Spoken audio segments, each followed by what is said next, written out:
지금까지 우리는 4주에 걸쳐서 환대의 존재로라는 시리즈로 함께 말씀을 나누었습니다.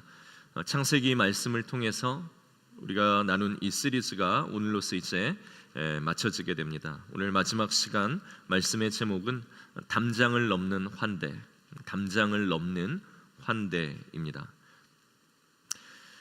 제가 어렸을 때 살던 동네에는 집들이 대부분 돌로 만든 담장이었습니다. 그래서 돌들로 담을 이렇게 쌓아서 올리고 그 빈 틈마다 황토를 이렇게 반죽해가지고 메워서 발라주면 흙이 단단하게 굳어서 나름 투박하지만 단단한 그런 담장이 되었습니다. 그런데 시간이 지나면 그 황토 흙이 부스러지지요. 그러면 담 여기저기에 작은 구멍이 생기게 됩니다. 그럼 그 구멍에다 눈을 대고 들여다보면서 친구가 몰래 뭘 먹고 있는지 보기도 하고 또 거기다가 친구의 이름을 부르면서 놀자고 불러대기도 했습니다. 그렇게 살다가 이제 시간이 지나서 도시로 왔더니 도시의 담장은 굉장히 세련되었더라고요. 시멘트를 발라서 미끈하게 아주 높이 쌓아 올리고 그 담 맨 위에는 날카로운 유리 조각을 촘촘하게 박아놓거나 아예 유리병을 깨가지고 심어놓은 집들도 많이 있었습니다. 그리고 꼬치구이집에서 볼만한 그런 아주 새창살들을 또한 그곳에 박아놓고 누구도 넘어오지 못하게 하는 그런 담장들을 많이 만나게 됐는데 참 보기만 해도 되게 아프게 느껴졌습니다. 난민을 막기 위해서 이 나라가 설치한 미국 국경 담장도 그렇고 팔레스타인과 경계를 지으려고 쌓은 현대 이스라엘의 담장도 그렇고 물론 모든 담장에는 그 담장을 세운 이유가 분명히 있을 것입니다. 그러나 담장이 높고 안전할수록 그것을 보는 마음은 서글퍼질 때가 있는 것 같습니다. 왜 그럴까요? 우리 눈에 보이는 물리적 담장은 사실 우리 마음의 담장을 보여주는 것이기 때문이 아닐까라는 그런 생각이 듭니다. 이런 생각을 해봤습니다. 만약 우리 집의 담장과 저 사람 집의 담장이 허물어진다면, 그리고 내 마음의 담장과 또 당신의 마음의 담장이 사라지게 된다면 우리에게는 어떤 일들이 좀 생겨날 수 있을까? 그것을 상상해 보는 것, 그리고 그렇게 될 수 있는 것으로 시도하면서 살아보는 것이 어쩌면 그리스도인들에게 맡겨진 또 하나님의 사명이 아닐까 하는 그런 생각도 듭니다.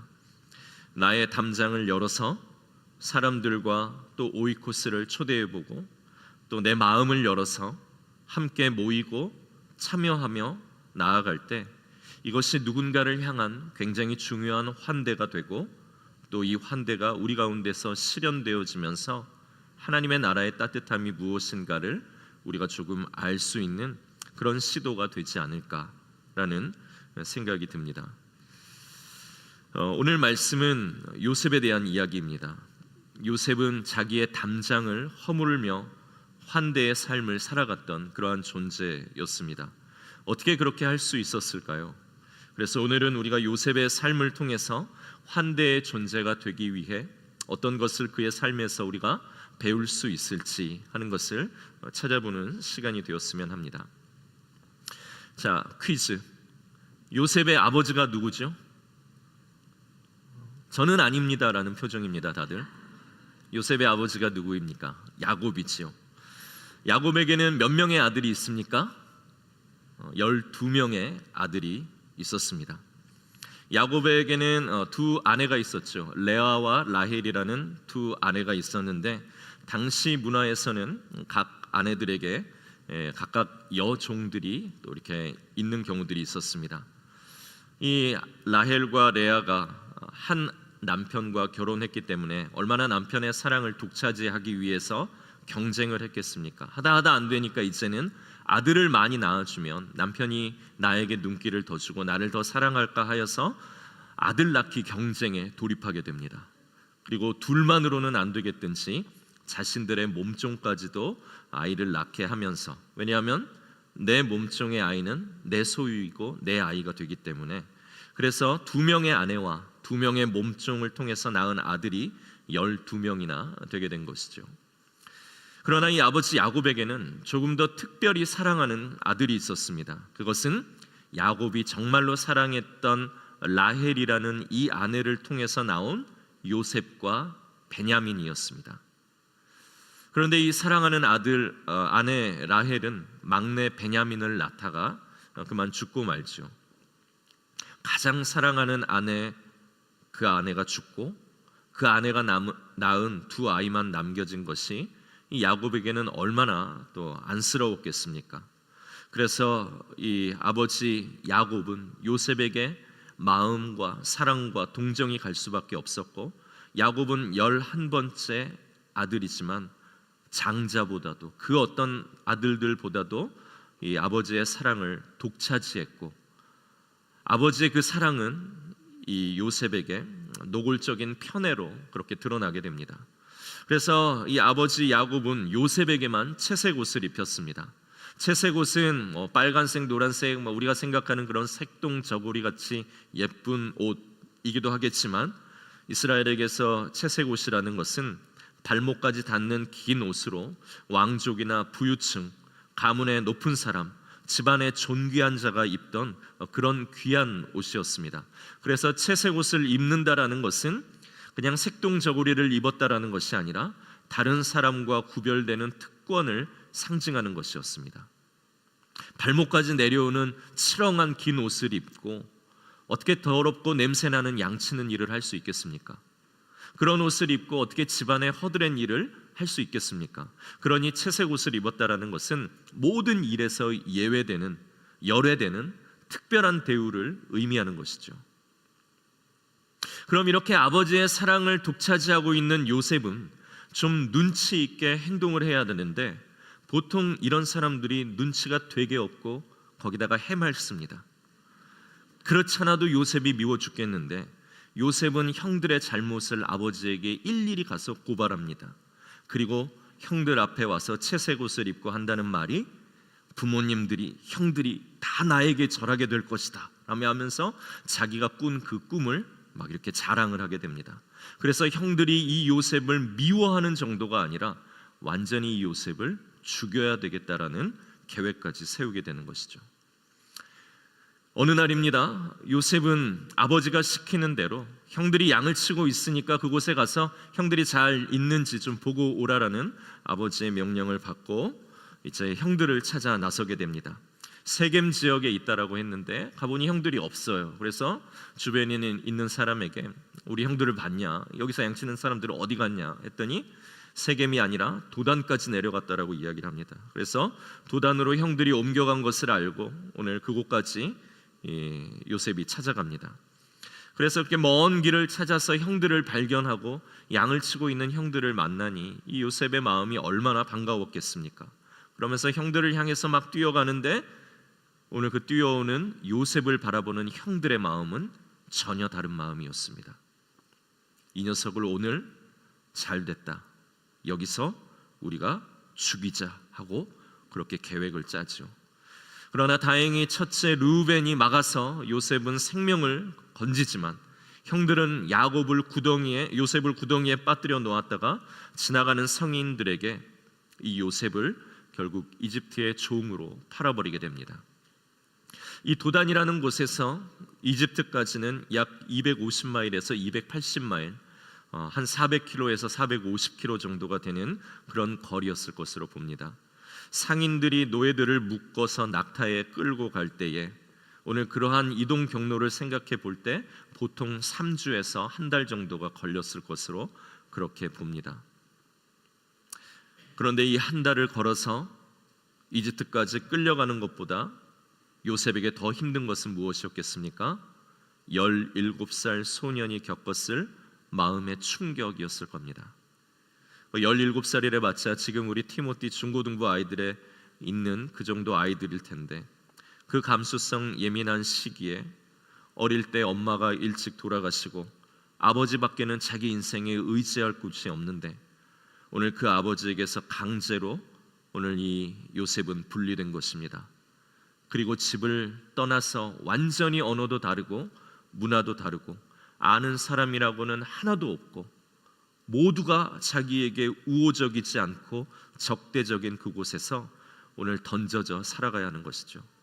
채색 옷을 입었던 사랑받는 신분에서 이제는 팔려다니는 종의 옷을 입는 그런 신분으로 전락해 오늘 살아가게 된 17살 소년의 마음에 얼마나 큰 상처와 눈물이 있었을지 우리는 생각해 보면 너무나도 이 요셉의 상황이 비극적이었고 안타까운 것이라 생각해 볼 수 있습니다.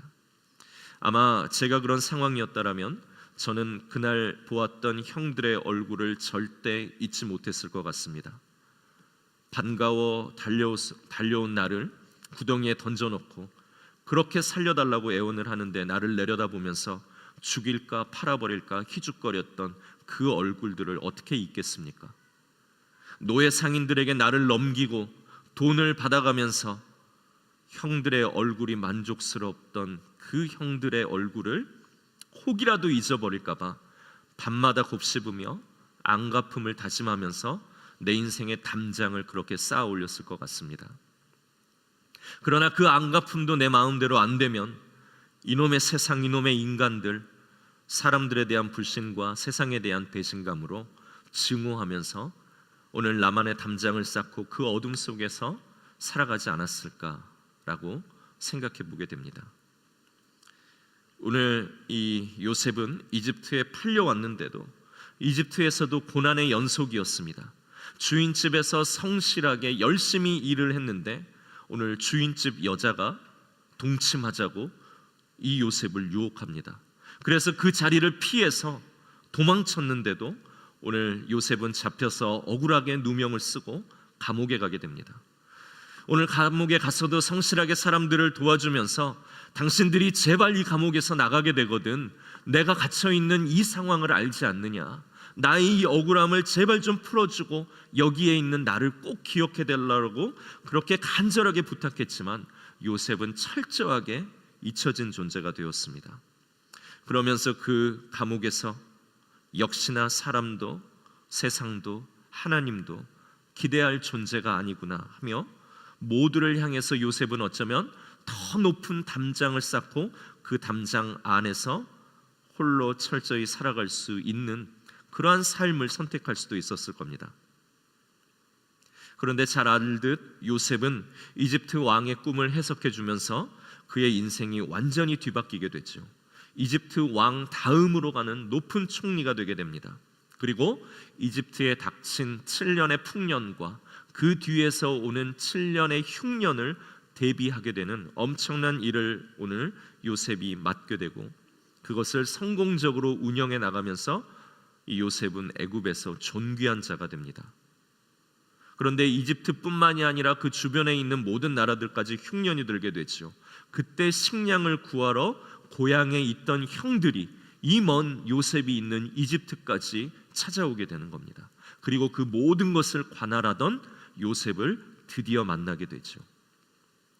17살 때 자기를 오늘 이 이집트에 팔았던 형들의 얼굴, 구덩이에 자기를 던져놓고 죽일지 살릴지 팔아버릴지 이야기하던 그 잊을 수 없는 얼굴들, 나를 팔고 나서 돈을 받고 묶여 끌려가던 나를 보면서 후련해하던 그 얼굴을 오늘 요셉이 그제야 비로소 만나게 되는 것입니다. 형들은 요셉을 알아보지 못했지만 요셉은 형들을 금방 알아차리게 되죠. 요셉은 형들인 줄 알지만 일부러 자기의 신분을 숨기면서 여러 일들로 형들을 시험하고 테스트합니다. 그러나 오늘 말씀에처럼 결국 요셉은 그 형들을 용서하게 되죠. 오늘 본문은 요셉이 자기를 노예로 판 형들 앞에서 자신의 정체를 밝히고 있는 그러한 장면입니다. 성경의 가장 극적인 순간 중 한 장면이라고 그렇게 볼 수 있습니다. 보통 인간이라면 이 자리에서 아마 복수의 담장을 높이 쌓아 올렸을 겁니다. 이제는 권력이 형들의 손에 있는 것이 아니라 요셉의 손에 있기 때문에 오늘 요셉은 자기가 가진 권력을 가지고 그렇게도 잊혀지지 않았던 얼굴, 그렇게도 나를 힘들게 만들었던 내 삶의 증오로 가득했던 형들을 향해서 오늘 복수와 안갚음을 할 수 있는 오늘 그 선택의 자리에 오늘 요셉은 권력을 가지고 서 있는 것입니다. 그러나 오늘 그 요셉은 형들을 만나 뜻밖의 말을 건넵니다. 그것이 4절에 있는 말씀이죠. 우리 4절의 말씀을 함께 한 목소리로 읽겠습니다. 요셉이 형들에게 이르되 내게로 가까이 오소서.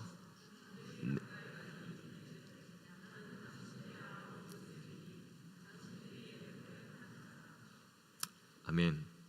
오늘 4절의 요셉은 형들에게 자기 자신의 정체를 밝히며 내게로 가까이 오소서, 내게로 가까이 오소서 하고 그렇게 이야기합니다. 오늘 요셉이 비로소 자기의 담장을 넘어가게 되는 것이죠.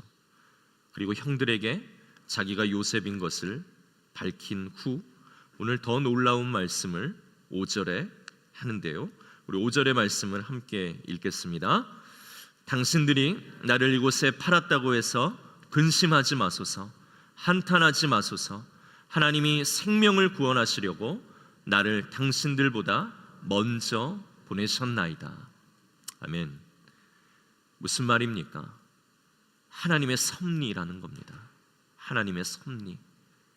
하나님의 섭리라는 것은 온 우주를 창조하신 하나님께서 자신이 만드신 모든 만물을 보존하시려고 세상에서 일어나고 있는 모든 사건들을 다스리면서 결국 자신의 거룩한 목적을 이어가기 위해 오늘도 행하고 계시는 하나님의 지속적인 활동을 하나님의 섭리라고 합니다.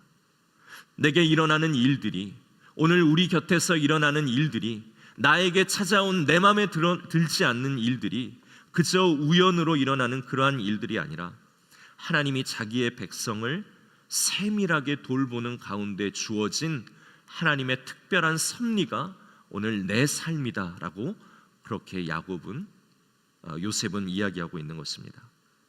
물론 요셉은 형들의 악행을 정당화하지는 않습니다. 형들은 분명히 악했습니다. 그러나 오늘 그 상황 가운데서 요셉이 이렇게 이야기할 수 있는 것은, 요셉이 말하고 싶은 바는 바로 이것입니다. 인간의 악함이 있지만, 인간의 악함이 크지만 나를 향한 하나님의 섭리와 하나님의 선하심은 더 크다는 것입니다. 저는 이것을 요셉의 인생 해석이라고 생각합니다. 그리고 이것이 우리에게도 너무나도 중요한 본보기입니다. 여러분, 우리가 용서하지 못하고 사람을 향해, 세상을 향해 담장을 세울 때, 그리고 그 담 안으로 누구도 들어오는 것을 용납하지 않고 나도 그 담을 넘어서서 누구에게도 나아가는 것을 싫어하게 돼서 관계에 단절이 일어나고 마음이 다치고 삶이 고립되게 되는 이유가 분명히 있을 겁니다. 내가 그렇게 된 데에는 분명히 이유가 있습니다. 내가 담장을 높이 쌓은 데에는 분명히 이유가 있습니다. 그러나 오늘 성경은 그것이 내 인생이 내 안에서 해석되고 있기 때문은 아닌가라고 우리 마음을 두드리는 것입니다. 하나님을 믿는다라는 것은, 우리가 주님의 선하신 통치 아래 살아간다라는 것은 내 인생이 내 안에서 해석되는 것이 아니라 내 인생이 하나님 안에서 해석되어져야 한다라는 것을 우리에게 가르치고 있는 것이죠. 내 인생이 내 안에서 해석이 된다면 내 삶의 주인은 나이기 때문에 오늘 나에게 상처 준 사람 우리가 용서할 수 없고, 내가 주인이기 때문에 내 권리, 나를 침해한 사람에게 우리가 복수해야 한다는 당위성을 갖고 살 수밖에 없습니다. 그러나 성경이 우리에게 가르치는 바는 무엇입니까? 요셉의 이야기가 우리에게 가르치는 바는 무엇입니까? 내 삶의 주권이 나에게 있는 것이 아니라 내 삶을 인도해 가시는 하나님께 있다라는 것을 인정할 때에 우리는 나에게 상처를 준 사람조차, 오늘 나를 찾아온 내 마음에 들지 않는 상황조차 하나님의 선하신 계획 안에 있는 도구로 볼 수 있는 내 삶의 참된 자유를 얻게 된다는 겁니다. 예수를 믿고 하나님을 믿고 우리 재정이 늘어나고 우리의 삶에 좋은 일들이 생기는 것도 하나님의 축복이지만 오늘 나에게 찾아온 모든 어려움의 시간들이 하나님의 섭리 안에서 해석될 수 있는 눈을 갖는 것, 그래서 모든 것에 저주와 안갚음과 미움이라는 담장이 아니라 하나님께서 이 도구를 사용하여 하나님의 선한 계획을 이루어가고 계시는 하나님의 섭리 가운데 오늘 내가 서 있다라는 것을 믿을 때에 오늘 우리는 하나님 안에서 새로운 인생, 새로운 시간, 새로운 삶의 방식을 갖게 된다라는 것입니다. 성경은 우리에게 이것을 요셉의 이야기를 통해 가르치고 있는 것이죠. 요셉은 자기 인생에 있는 하나님의 섭리를 어떻게 해석하고 있습니까? 우리가 7절과 8절의 말씀을 우리가 보면 우리가 알 수 있는데요, 우리가 이 두 절의 말씀을 함께 읽겠습니다. 7절과 8절의 말씀입니다. 하나님이 큰 구원으로 당신들의 생명을 보존하고 당신들의 후손을 세상에 두시려고 나를 당신들보다 먼저 보내셨나니 그런즉 나를 이리로 보낸 이는 당신들이 아니요 하나님이시라. 하나님이 나를 바로에게 아버지로 삼으시고 그 온 집에 주로 삼으시며 애굽 온 땅의 통치자로 삼으셨나이다. 아멘. 우리는 이런 생각이 들 수 있습니다. 감옥에 있다가 하루아침에 백악관 보좌관 되면은 나도 그런 소리 하죠. 다 하나님 은혜다, 하나님 섭니다. 그런데 요셉의 삶을 잘 보면 요셉은 노예로 팔려왔던 그 시간부터 하나님 앞에 한결같았다라는 것을 볼 수 있습니다. 17세 어린 그 나이에 보디발의 집에 팔려왔을 때 그때부터 그는 그곳에서 살아야 하는 이유, 그곳에서 일해야 하는 이유를 형들 때문이고 못난 내 인생 때문이고 어쩌다 보니로 이해한 것이 아니라 하나님 안에서 해석했던 것 같습니다. 오늘 보디발의 집에서 성실하게 일한 이 요셉을 향해 성경은 이렇게 이야기합니다. 창세기 39장 2절에 여호와께서 요셉과 함께 하셨다.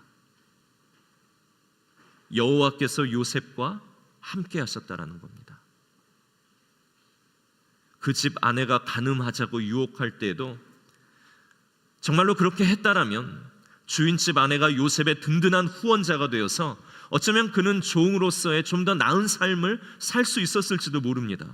그러나 요셉의 삶은 그 순간도 철저히 하나님 안에서 해석되었습니다. 하나님이 보고 계시고 하나님의 뜻 속에 내가 살아가는데 창세기 39장 9절에 보면 그런즉 내가 어찌 이 큰 악을 행하여 하나님께 죄를 지으리요.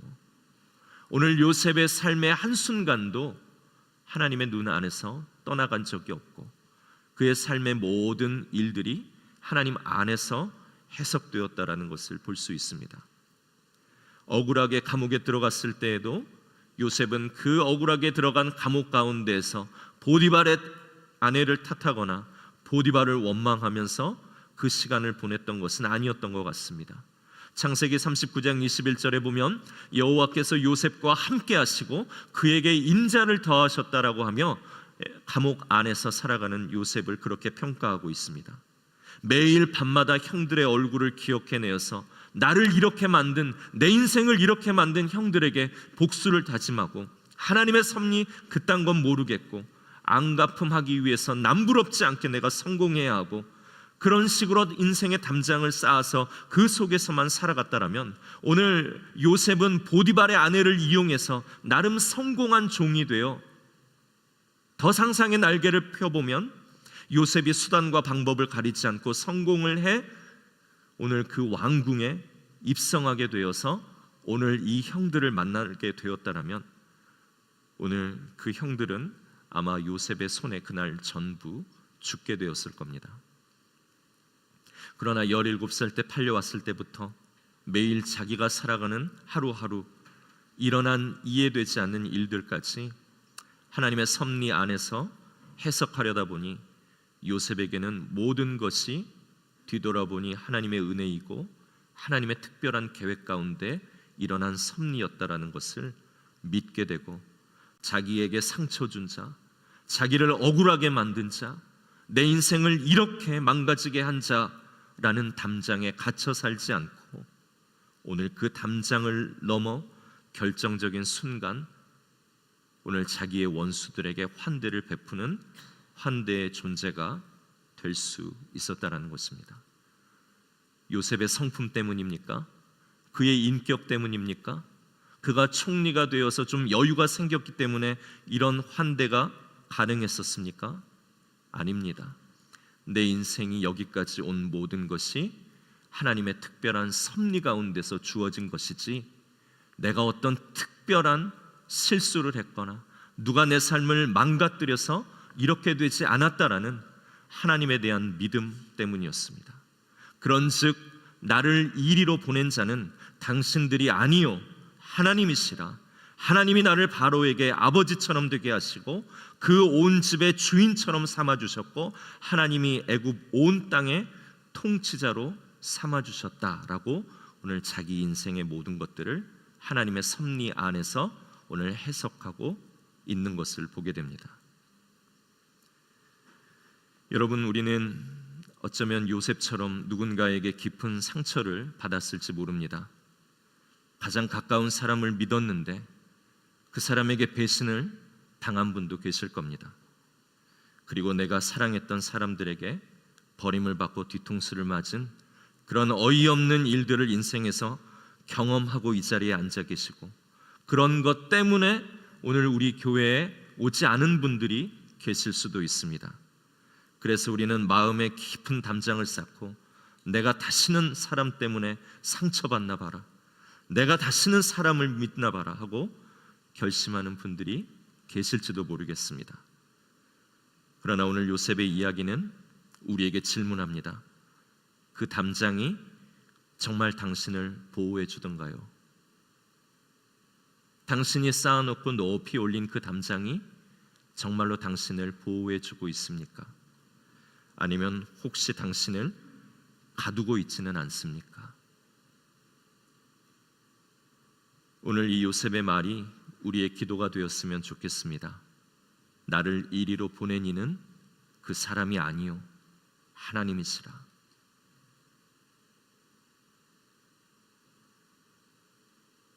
오늘 우리가 왜 미국에 왔습니까?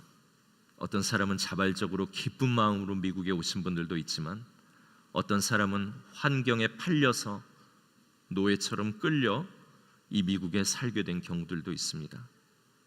왜 우리는 이곳에서 일하게 되었을까요? 나는 이런 일 할 거라고 전혀 생각하지도 않았고 상상해 보지도 않은 이 일들을 오늘 나는 왜 여기서 하고 있는 걸까요? 왜 나는 이 가정에 있을까요? 왜 나는 이 사람들 속에 있을까요? 왜 나는 이 교회 가운데서 신앙생활을 하고 있을까요? 내가 원한 바가 아니고 내가 상상한 그림도 아니었는데 오늘 우리는 이곳에 서 있습니다. 그러나 돌아보면 이 모든 것들이 재앙이고 불행이 아니라 하나님의 깊은 섭리 가운데서 일어난 모든 일들이었다라는 것을 우리는 고백할 수 있게 됩니다. 오늘 이러한 눈을 가져야 함을 요셉을 통해 우리에게 말씀하고 있습니다. 그래야 우리가 어떻게 해서든지 힘든 하루를 버텨내기 위해 그러한 눈 가져야 돼 라고 이야기하는 것 아니라 오늘 모든 일들이 하나님의 섭리 안에서 해석이 되어질 때 우리는 그 상황을 저주하지 않고 그 사람을 미워하지 않고 환대할 수 있는 하나님의 복으로 살아갈 수 있기 때문에 누구를 환대할 수 있는 존재가 되는 그 사람 때문에 그곳이 하나님 나라 될 수 있기 때문에 내가 가슴을 치고 내가 왜 이래야 되는지, 왜 이곳에 있어야 되는지, 왜 이런 일을 해야 되는지, 왜 이런 수모를 당해야 하고 왜 이런 아픈 시간을 겪어야 하는지 세상을 원망하고 내가 쌓은 담장 안으로 깊이 들어가 어두운 곳에서 세상을 증오하는 것이 아니라 오늘 이 모든 담장을 허무시고 하나님의 섭리 안에 우리를 사랑하시는 하나님께서 오늘 나를 위해 특별한 일들을 이루어 가시는 그 길 가운데 서 있음을 우리가 인정할 때 오늘 우리로 기쁨과 감사와 누군가를 사랑할 수 있는 미움에 얽매이지 않는 자유를 주시기 위해서 우리를 위해 오늘 하나님께서는 이 삶을 어렵지만 시도하게 하시고 명령하시고 배우게 하시는 것인 줄로 믿습니다. 오늘 말씀을 정리합니다. 오늘 이 교회가 왜 우리 가운데 있을까요? 우리는 왜 이 지역 가운데 살아가게 될까요? 우리는 왜 이 직장을 다니고 있을까요?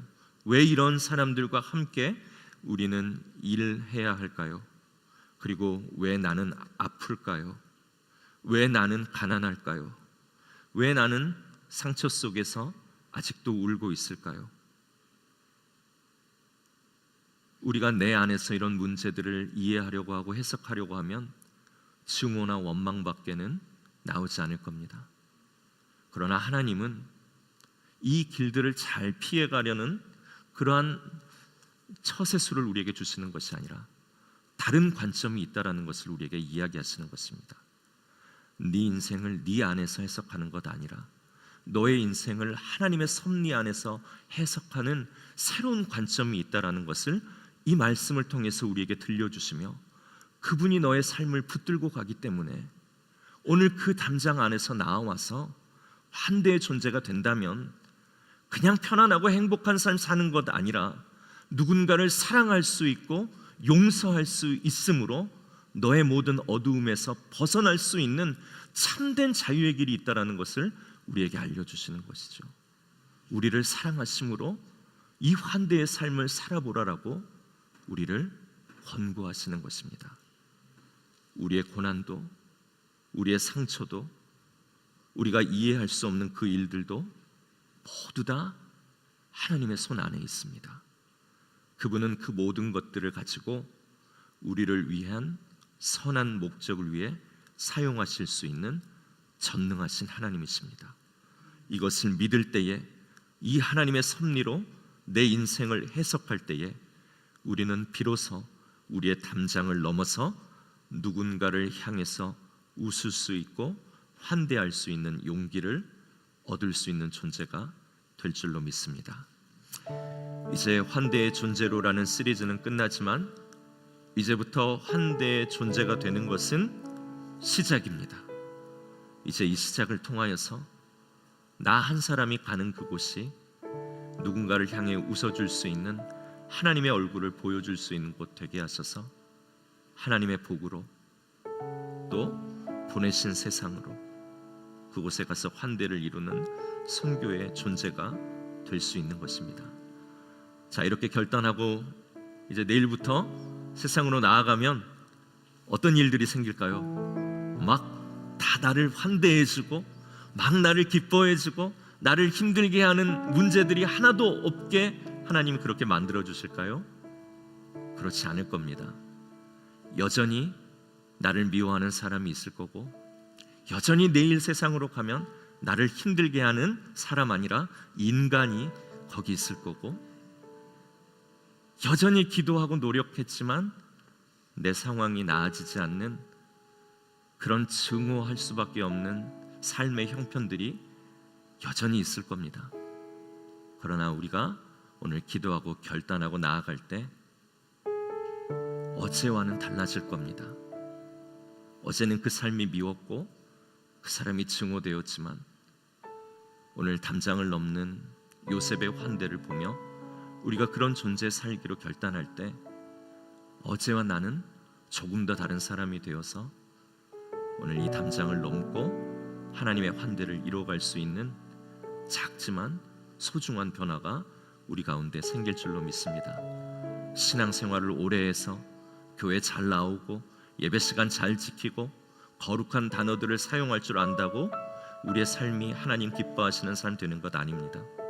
우리의 삶에 작지만 하나님이 기뻐하시는 삶의 변화들을 매일매일 가질 때에 우리는 그제야 하나님이 기뻐하시는 사람들이 됩니다. 오늘 이 삶으로 함께 변화를 결단하며 나아갈 수 있는 우리들이 되었으면 좋겠고, 다른 교회 모르겠습니다.